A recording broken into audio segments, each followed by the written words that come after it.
The embalmer's art.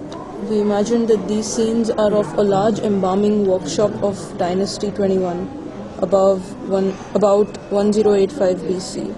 As more and more people were mummified, the process must have become more like an assembly line.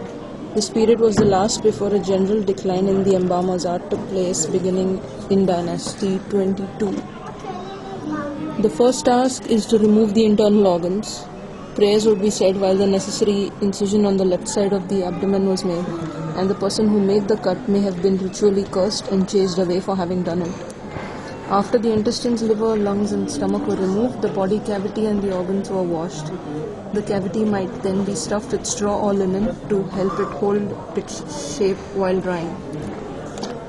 The body and its organs are dried in mounds of natron. This naturally occurring combination of baking soda and other salts absorbs water and is mildly antiseptic.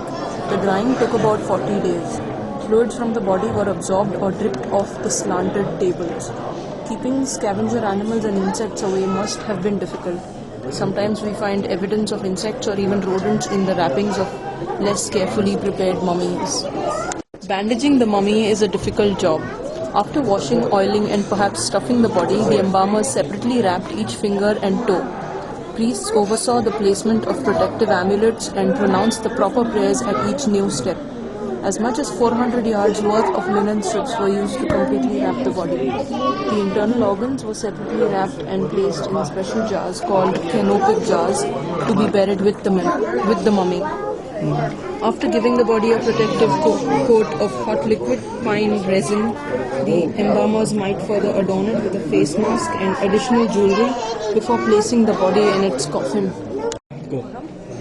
Over 2 months have passed since the embalmers began their work. The mummy is finally ready to go to the burial site with mourning relatives and the priests who will restore its human senses during the burial service.